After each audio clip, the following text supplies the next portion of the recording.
دوستو السلام علیکم، کیسے ہیں آپ لوگ؟ پیٹر کنراس کی کتاب اتاترک قوم اور جمہوریہ کا ظہور، اس کتاب کا دوسرا حصہ اور اس ویڈیو سیریز کا تیسرا حصہ، جنگ آزادی۔ پہلے حصے میں جیسے ہم نے دیکھا کہ سلطنت عثمانیہ کا زوال اور اس کا خاتمہ کی طرف وہ گامزن ہوئی، تو دوسرے حصے میں اس بات کا ذکر کیا گیا ہے کہ جنگ آزادی کس طرح ہوئی۔ اس کی ابتدا میں ایک جملے سے کرنا چاہوں گا: نادانیوں سے بھری، جرائم سے داغدار، بد انتظامی سے بوسیدہ، جنگ سے تباہ حال، طویل ہلاکت خیز جنگوں سے شکستہ حال، ان کی سلطنت ان کے ارد گرد ٹکڑوں میں بٹ رہی تھی، مگر ترک ابھی زندہ تھے۔ یہ ونسٹن چرچل نے تحریر کیا مصطفیٰ کمال پاشا کے بارے میں، اور ایسا ہی ہوا۔ انہوں نے جب یہ دیکھا کہ سلطنت عثمانیہ جو ہے وہ اپنی مملکت کو بچانے کے لیے کچھ زیادہ سنجیدہ نہیں ہے، اور بلکہ عالمی طاقتوں، برطانیہ، فرانس وغیرہ کے ہاتھوں میں کھیل رہی ہے، جرمن وغیرہ کے ہاتھوں میں کھیل رہی ہے، تو انہوں نے پھر یہ سوچا کہ اپنی جدوجہد خود شروع کرنی پڑے گی اور اپنی آزادی کے لیے خود جدوجہد کرنی پڑے گی۔ تو انہوں نے اناطولیہ سے، جہاں وہ تھے موجود اور انہوں نے اپنا بیس بنا لیا تھا، وہاں سے جنگ آزادی کی ابتدا اور مزاحمت کی ابتدا جو ہے وہاں سے انہوں نے کی۔ جب وہاں سے ابتدا ہوئی اور آہستہ آہستہ افواج کے اندر ان کی جو شخصیت اور ان کے جو خیالات تھے وہ آہستہ آہستہ پھیلنے لگے اور لوگ مجتمع ہونے لگے، فوج مجتمع ہونے لگی، عوام ان کے ساتھ رابطے میں آنے لگی، تو سلطانی حکومت نے مصطفیٰ کمال کو گرفتار کرنے کا پھر حکم دے دیا۔ پھر یہاں پر خالدہ ادیب خانم صاحبہ ایک بہت ہی زبردست قسم کی اسکالر ہیں، ہندوستان کے متعلق بھی، جیسے میں نے آپ سے عرض کیا کہ یہاں آئی تھی اور کتاب لکھی تھی ترکی میں۔ ان کا جو کردار ہے اس دوسرے حصے کے اندر، اس کا بڑا شاندار اس میں تفصیل اس میں ذکر ہے۔ اور پھر اناطولیہ میں جب انہوں نے جنگ کی تو برطانیہ کی پہلی پسپائی جو ہے وہ سامنے آتی ہے، یعنی عالمی طاقتوں کی جو پہلی پسپائی تھی، ایک طرح سے شکست تو نہیں لیکن پسپائی، ایک بہت بڑا دھچکا تھا جو برطانیہ کو انہوں نے لگایا، اور وہاں سے اس قسم کی بات محسوس ہونے لگی کہ ترک واقعی ابھی زندہ ہیں، ان کے اندر جو ہے وہ جدوجہد کی قوت اور ہمت جو ہے وہ باقی ہے۔ پھر اس کے بعد جب یہ سلسلہ آگے بڑھا تو پھر سلطانی حکومت کا خاتمہ ہو گیا، پھر انقرہ میں فاتحانہ داخل ہوا تھا ترک، بڑے سادگی کے ساتھ، اور استقبال بڑا شاندار ہوا۔ پھر استنبول میں جب برطانوی قبضہ ہوا، انہوں نے فرانس اور اٹلی اور برطانیہ کے اتحاد نے ایک سلطانی حکومت کے ساتھ اور اتحاد کے نتیجے میں، معاہدے کے نتیجے میں اس پہ قبضہ کر لیا، اور وہاں انہوں نے اپنی ایڈمنسٹریشن جو قائم کر دی۔ مصطفیٰ کمال، خالدہ ادیب خانم دوبارہ انقرہ کے اندر انہوں نے اپنی سرگرمیاں تیز کر دیں، اس کی تفصیل آپ کو اس کے دوسرے حصے میں ملے گی۔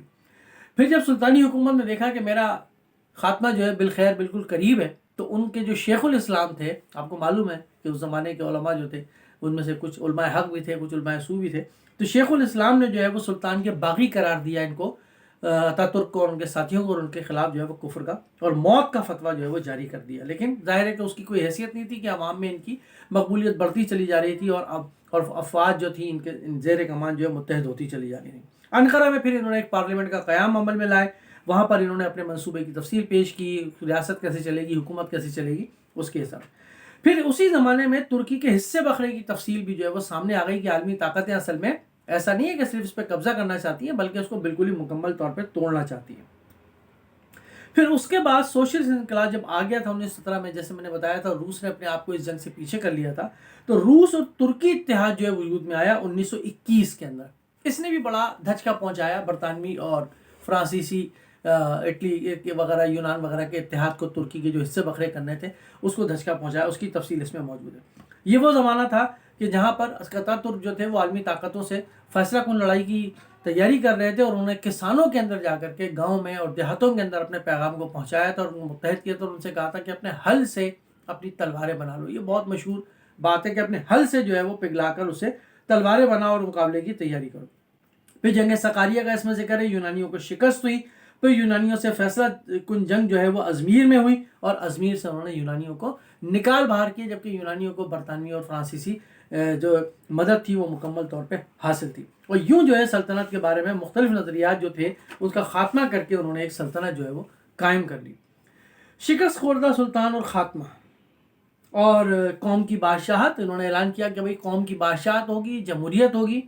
سلطان عبدالحمید جو تھے یہ فرار ہو گئے برطانوی افواج کی حفاظت کے اندر، اپنے تمام ساز و سامان سمیت، قیمتی ساز و سامان سمیت۔ اور ایک بڑی المیہ والی بات اس کے اندر آپ دیکھیں کہ اس کتاب کے اندر ذکر ہے، وہ میں آپ کو پڑھ کے سناتا ہوں کہ کتنی اس وقت کی قسم پرسی کی عالم کیا تھا. اور ہمارے یہاں جو ہے وہ تحریک خلافت کو بچانے کی تحریک چل رہی تھی اور سلطان جو تھے وہ اپنے تمام قیمتی ساز و سامان سمیت جو ہے وہ سب بھاگ گئے تھے.